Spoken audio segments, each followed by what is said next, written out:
कैसे आप लोग। और आज के इस वीडियो में हम लोग डिस्कस करेंगे पार्टनरशिप फॉर्म रजिस्ट्रेशन प्रोसेस के बारे में कि अगर आप कोई भी बिजनेस पार्टनरशिप फॉर्म में स्टार्ट करना चाहते हैं तो उसके लिए आपको किस किस पॉइंट्स का ध्यान रखना ज़रूरी है, कैसे आप पार्टनर को ऐड कर सकते हैं, कैसे आप पार्टनरशिप डीड का पैन कार्ड बना सकते हैं, क्या उसको नोटरी करवाना है या करवाना ज़रूरी है या नहीं है, इसके अलावा उसके बेनिफिट्स क्या है, इसके पार्टनरशिप फॉर्म के लॉसेस क्या है। तो ये सारी चीज़ें आज के इस वीडियो में हम डिस्कस करेंगे पॉइंट टू पॉइंट। तो चलिए इसको डिस्कस करने के लिए अब हम स्क्रीन पे आ जाते हैं, जिससे आपको एक एक पॉइंट्स हम आपको एक्सप्लेन करके समझाएंगे। चलिए, जैसे आज हम मेन जो बात करने वाले हो पार्टनरशिप फॉर्म के ऊपर बात करने वाले हैं। इसके ऊपर हमने ऑलरेडी वीडियो बना रखा है, प्रोप्राइटरशिप फॉर्म के ऊपर क्या बेनिफिट्स होता है, कैसे अप्लाई किया जाता है, ये सारी चीज़ें हमने ऑलरेडी बना रखा है। इसके अलावा बात आ जाती है प्राइवेट लिमिटेड या लिमिटेड कंपनी की, ये भी हमने ऑलरेडी प्राइवेट लिमिटेड के ऊपर कंप्लीट कर रखा है। इसके बाद हम एक LLP पे भी वीडियो बनाने वाले हैं, फिर ट्रस्ट और सोसाइटी के ऊपर। तो अभी जो हमारा वीडियो है वो मेन पार्टनरशिप फॉर्म के ऊपर है कि पार्टनरशिप फॉर्म में। तो अब हम जो डिस्कस करेंगे पार्टनरशिप फॉर्म डीड कैसे स्टार्ट किया जाता है। तो देखिए, इसमें नॉर्मली जो स्टार्ट करने के लिए जो मिनिमम रिक्वायरमेंट होती है 2% के होने चाहिए। 2% से कम में कभी भी पार्टनरशिप डीड बनता ही नहीं है। तो आपको मिनिमम 2 डायरेक्ट पार्टनर चाहिए जिसके बेस पे आप पार्टनरशिप डीड बना सकते हैं। उसके अलावा देखिए, इसमें जो सबसे मिनिमम स्टैम्प ड्यूटी होता है वो मिनिमम 200 रुपीज़ का आपको लगाना ही पड़ता है।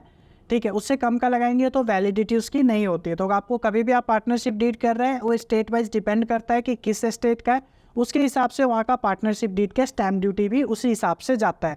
नेक्स्ट आ जाता है, जब आपका ये डीड बन जाता है आपको रजिस्ट्रेशन करवाने की रिक्वायरमेंट नहीं है, क्योंकि देखिए पार्टनरशिप डीड जो होता है वो 2 टाइप से बनता है। एक आपका कोर्ट से बनता है, एक आपका SDM ऑफिस से बनता है। तो आपको नॉर्मली अगर कम कॉस्ट लगाना है तो आप कोर्ट के थ्रू जाके और आप अपना पार्टनरशिप डीड यहाँ के इसके बेस पे आप रजिस्ट्रेशन करवा सकते हैं। नेक्स्ट आ जाता है पैन कार्ड अप्लाई। जैसे ही आपका पार्टनरशिप डीड बनता है, डीड बनने के बाद आपको पैन कार्ड अप्लाई करना जरूरी होता है। जैसे आप पैन कार्ड अप्लाई कर लेंगे तब जाके आप अपने करेंट अकाउंट के लिए आप प्रोसेस कर सकते हैं। और करेंट अकाउंट ओपन हो जाता है आपको जैसे ही आप पार्टनरशिप डीड पैन कार्ड आएगा। आपके जितने भी पार्टनर होंगे, अगर 2 पार्टनर है तो दोनों पार्टनर को साथ में विजिट करना पड़ता है, कहाँ पे, बैंक में। और बैंक में जाके आप अपना पैन कार्ड, पार्टनरशिप डीड सब कुछ जब आप उनको शो करेंगे उसके बेस पे बैंक अकाउंट ओपन हो जाता है, करेंट बैंक अकाउंट ओपन हो जाता है। तो ये चीज़ें होती है। नेक्स्ट आ जाती है पार्टनरशिप के बेनिफिट्स क्या क्या होता है जब पार्टनरशिप डीड बनता है। तो देखिए, इसमें क्या होता है, जो सबसे इंपॉर्टेंट चीज़ होता है टोटल कंट्रोल होता है वो पार्टनर्स के ही होते हैं। एम्प्लॉय हायर करना, कंपनी रूल्स, उसके बाद इक्विपमेंट एंड सप्लाई परचेस, ये सारे चीज़ें पार्टनर का ही काम होता है। इसमें किसी थर्ड पर्सन का काम इसमें रिक्वायरमेंट नहीं होता कभी भी आप पार्टनरशिप करते हैं तो। उसके अलावा partner receive all the profit without sharing अलग।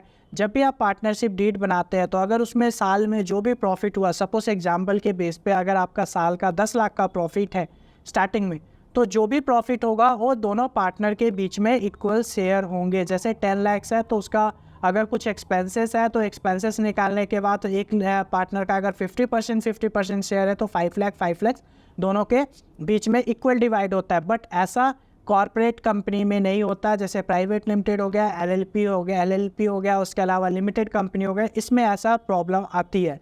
ठीक है, इसमें नो एनुअल कॉम्प्लाइंसेस और गवर्नमेंट चार्जेस होता है। बस इसमें आपको रिटर्न फाइल करना होता है। जो भी पार्टनरशिप डीड होता है उसमें आपको एवरी ईयर्स रिटर्न फाइल करना बहुत ही ज़रूरी होता है कि आपका साल का क्या टर्नओवर है, क्या प्रॉफिट हुआ है। तो ये सारे चीज़ें आपको इसमें मेंशन करना होता है। इसके अलावा जो नेक्स्ट है उसका easily withdrawal and introduce of amount from business. Withdrawal की बात करें, जैसे आपको कुछ पैसे की रिक्वायरमेंट है, पार्टनरशिप फॉर्म में आपके प्रॉफिट है या कुछ अमाउंट पड़ा हुआ है तो उसके बेस पे आप वहाँ से विड्रॉल कर सकते हैं। आपको किसी और थर्ड पर्सन को इन्फॉर्म करने की ज़रूरत नहीं होता। जैसे LLP हो गया या पब्लिक लिमिटेड कंपनी हो गया या प्राइवेट लिमिटेड कंपनी हो गया, उसमें शेयर होल्डर प्लस आपको जैसे CF हो गया, उन सबसे सबको आपको अप्रूवल लेके उसके बाद आप विड्रॉल कर सकते हैं और वो भी आप एज ए लोन दिखा सकते हैं। बट पार्टनरशिप में ऐसा कुछ भी नहीं है।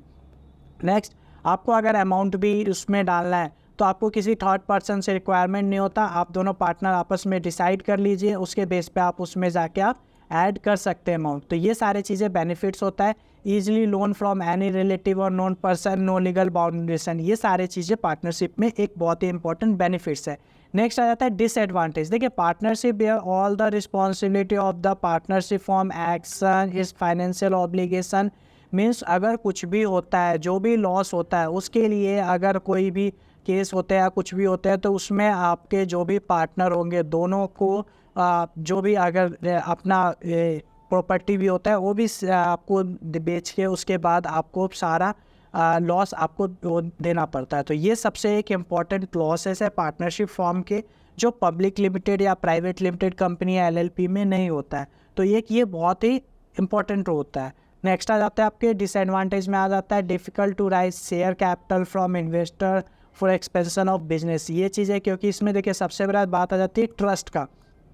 ट्रस्ट नहीं होता, इसलिए इस पर जल्दी से कोई भी इन्वेस्टर इन्वेस्ट करने से मना करता है। नेक्स्ट आ जाता है गवर्नमेंट अदर पीओसी टेंडर्स पे जो प्राइवेट लिमिटेड और जो भी पार्टनरशिप फॉर्म होते हैं उसमें इसका सबसे बड़ा ये है कि ये कहीं भी रजिस्टर नहीं होता। सपोज जैसे MCA ministry of corporate affairs, इसमें पब्लिक लिमिटेड कंपनी हो गया या प्राइवेट लिमिटेड कंपनी हो गया या LLP हो गया, ये सारे रजिस्टर्ड होते हैं। तो इनसे पता चलता है कि कंपनी कब बनी थी, क्या इसके टर्नओवर है, क्या रिटर्न फाइल किया है, कौन कौन डायरेक्टर है, कहाँ का कंपनी है, सारी डिटेल्स आपको मिल जाता है। बट ऐसे पब्लिक इस पार्टनरशिप फॉर्म में ऐसा कुछ भी नहीं होता है। तो ये एक सबसे बड़ा no benefits of income tax section 80C 80D and others, इसमें भी कोई टैक्स बेनिफिट्स नहीं होता है। तो ये सारी चीज़ें थोड़े से लॉसेस है। उसके अलावा income tax return is mandate हो जाता है आपको, no tax slab rate for 5 lakh income tax, no startup registration, partnership में आप स्टार्टअप के लिए भी नहीं जा सकते। तो ये सारे प्रॉब्लम्स है। अब आ जाता है क्लोज करने की बात कर लेते हैं। तो देखिए डिजॉल्व अपन by the simple dissolution deed, इसमें आपको एक डिसोल्यूशन डीड बनाता है जिसके बेस पे आपका पार्टनरशिप डीड आपका कैंसिल हो जाता है, क्लोज हो जाता है। चेंजिंग ऑफ पार्टनर, रिटायरमेंट, ये भी बहुत ईजी होता है। आपको एक एग्रीमेंट करना होता है जिसके बेस पे आपका चेंजेस हो जाते हैं। अब आ जाता है इंडिपेंडेंट ऑपरेशन होता है, लेस कैपिटल रिक्वायरमेंट होता है, लोअर ऑपरेशन रिस्क होता है, लोअर कॉम्प्लाइंसेस रिक्वायरमेंट होता है। अगर आप स्टार्टिंग में करना चाह रहे हैं बिजनेस तो उसके लिए ये इंडिपेंडेंट ऑपरेशन होता है, किसी आपको प्रेशर की रिक्वायरमेंट नहीं पड़ती है, कोई ज़्यादा आपको रूल्स एंड रेगुलेशन की रिक्वायरमेंट नहीं पड़ता है। नेक्स्ट हो जाता है कैपिटल रिक्वायर, इसके लिए कैपिटल रिक्वायरमेंट की भी कम होती है आपको। जैसे आप प्राइवेट लिमिटेड कंपनी करते हो तो उसमें मिनिमम 1 लाख की रिक्वायरमेंट होता है, इसमें नहीं होता। तो ये सारे चीज़। अब पार्टनर्स की बात आ जाए, retail 1 partner shop and other partner investment, trading catering 1 partner experience and other partner investment. Normally यही चीज़ होता है कि अगर आप कोई बिजनेस स्टार्ट करना चाह रहे हैं तो अगर दोनों के एक के पास टाइम नहीं है तो वो क्या करते हैं, दूसरे पार्टनर को ऐड करते हैं जो उसमें टाइम दे, जिसके एक के पास एक्सपीरियंस हो जाता है और दूसरे के पास इन्वेस्टमेंट हो जाता है। मतलब जिसके पास एक्सपीरियंस है वो वर्क करेगा प्लस दूसरा उसमें इन्वेस्टमेंट करके, और इस हिसाब से पार्टनरशिप चलता है। मेन हो जाता है सॉफ्टवेयर टेक्नोलॉजीज में, कोचिंग सेंटर, कहाँ पे पार्टनरशिप ज़्यादा सक्सेस है, इन सब में हो जाता है। कंस्ट्रक्शन बिजनेस, जैसे आप जो भी आप है वो देखेंगे, रियल एस्टेट देखेंगे तो जो स्टार्टिंग में होता है वो हमेशा पार्टनरशिप में ही आपको मिलेगा, जिसके बेस पे उनको बेनिफिट ज़्यादा मिलता है। नेक्स्ट आ जाता है रीड पार्टनरशिप डीड केयरफुली। अब ये एक इंपॉर्टेंट पॉइंट है, जब भी आप पार्टनरशिप डीड बनाते हैं तो उसमें आपको रीड करने की ये चीज़ें है कि प्रॉफिट रेशियो क्या है, सैलरी क्या है, रजिस्टर्ड एड्रेस आपका प्रॉपर होना चाहिए, ओरिजिनल और डीड होना चाहिए, बैंक ऑथराइज सिग्नेटरी कौन है, पता चला आपने सारा काम आप कर रहे हो और आपको बाद में परसेंटेज उसमें प्रॉफिट शेयर है वो आपको 10% रखा हुआ है और दूसरे पार्टनर है वो 90% ले रखे हैं, आपने ये चीज़ें ध्यान नहीं दिया तो इसके बेस पे भी दिक्कत आती है।